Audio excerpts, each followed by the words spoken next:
Tesla's one of our favorite characters. He's a fan favorite, he's a writer favorite, he's an actor favorite. I love that character. It's always so much fun watching a Tesla episode.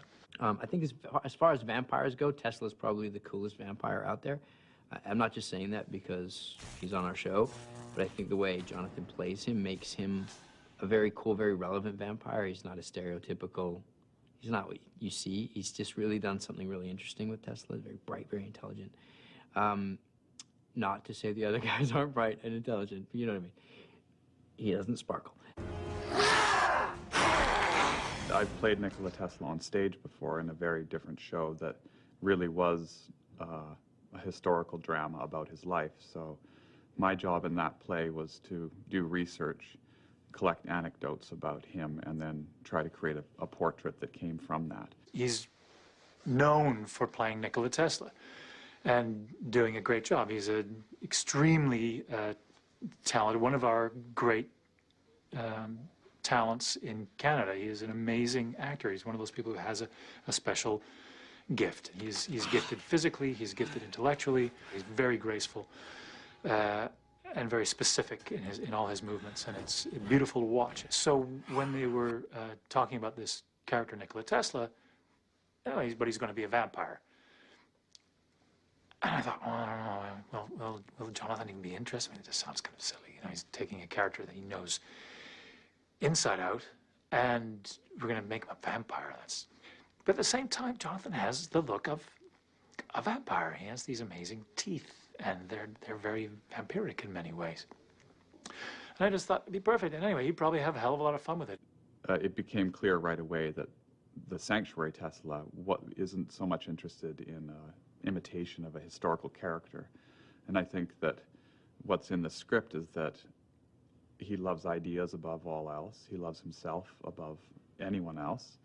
That he's intensely competitive, and that he has an arrogance about him that puts himself ahead of everyone else. Of course, Tesla's ultimate goal is, world domination.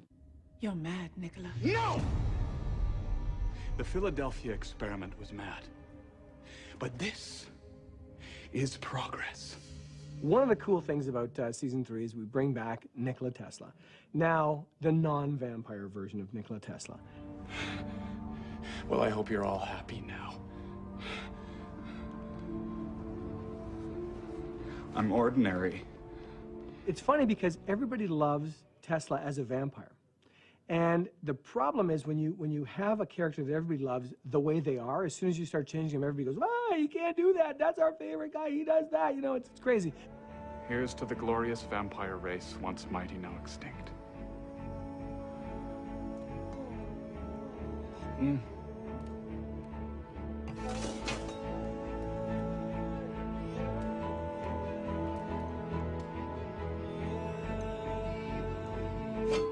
He's left devamped. He's left with this other gift, which he will call his incredible magnetism, I'm sure. But he, it's a different Tesla, and it's a Tesla struggling to sort of figure out what this gift means and how he can use it.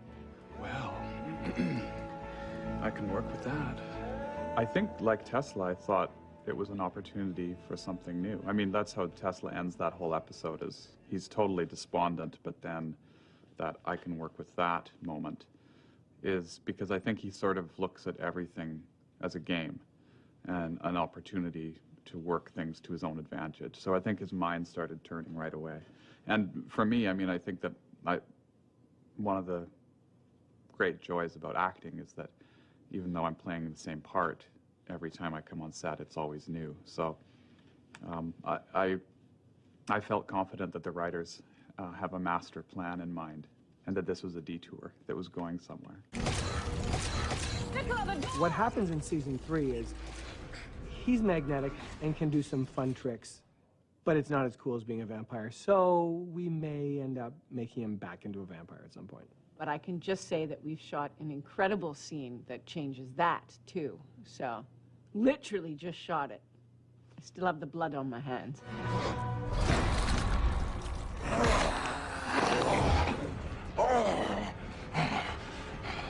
I'm back, baby. Oh, it feels so good. There's different types of Nikola Tesla stories. There's we get a message from Tesla and he's in trouble, but not the kind of trouble we think, which leads to other trouble, and he's got it's the hidden agenda Tesla story. Well, I did say SOS in my message. Trapped in a cave with nasty bugs would have been much more helpful. I'm just looking for a way to turn this pointless ability into something extraordinary. It makes sense. In an evil way. Then we have this sort of story where Tesla's involved because he's a genius, and there's something epic and weird and crazy happening, and we require a genius to help us and make us feel kind of crappy about ourselves with his genius. That's another story that Tesla's often involved in. We have a Tesla story where we're about the past, and we see the Five in Victorian England and even Edwardian England, and Tesla's part of that because he was part of the group from back in Oxford days in the late 1800s. And then there's a Tesla story that comes closer to the end of season 3 where he doesn't have a hidden agenda, but he definitely kind of gets in over his head seeking knowledge. Helen, we're surrounded by the greatest trove of vampire knowledge the world has ever seen. It's killing me. I'm being robbed of my last great discovery. I've spent my life trying to piece together my ancestry. And it's nice because he's a sort of character who can really, you can stretch and pull and put in different positions. He's definitely not a bad guy. He's definitely not a pure of heart good guy. He's just this wonderful, colorful, fly in the ointment, you know, an amazingly annoying, amazingly useful, brave, egomaniacal, funny, critical, mean-spirited, lovely, loyal, you know, kind of character. We love him. You were good, but I was better. Each script gives a lot of humor to Tesla with those things in mind. That's why he's so fun to play, because he, like I said before, he thinks of everything as a kind of game or a competition. Your shaggy friend is still refusing treatment, and frankly, I'm insulted. Oh, right, yeah. Because I forgot it. This is all about you. I have spent weeks creating a working treatment for the Lazarus virus, and in the end, the creep in the room with the hair doesn't want to take his medicine. It's personal, and we both know it is. He doesn't care about the effects of, you know, being completely rude or completely outspoken, and he's kind of, in his mind, he's number one, right? Tesla and Magnus have one of those relationships that is hard to define, and I believe that's mainly due to the fact that they're both so old. Helen Magnus. Kiss me and I'll save your life. And if I don't? It's been over 60 years. Just plant one on me already. I think that Tesla can't he just abhors boring people. Nikola Tesla.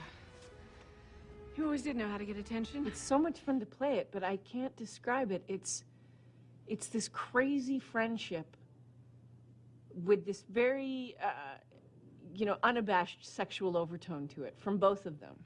You've always been like this, haven't you? Selfish and arrogant, putting your own desires before everyone else's. I brought you here for 2 reasons. Because only you can help me finish what I'm working on, and because I love you. Yes, so you keep... What?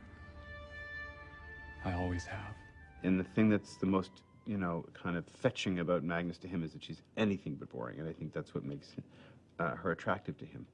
When you've known somebody for that long and they know you as well as Tesla and Magnus know each other, I think it's almost like that sexual tension is just explosive, but nothing can happen because it's like, then would we still have that tension? Oh, shut up and help me. My God, you look sexy with a gun.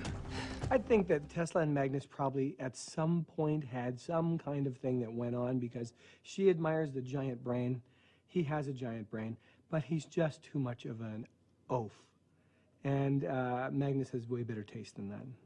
So I think it's one of those, over the 160-year period, you get to have those little trysts and not worry about them, although you still have to work with the person.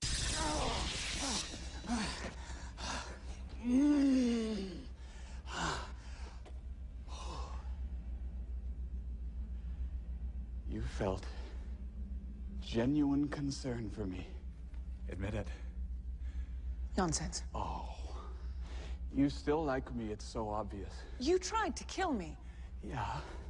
But, you know, we all hurt the ones we love. Well, first and foremost, they're old friends.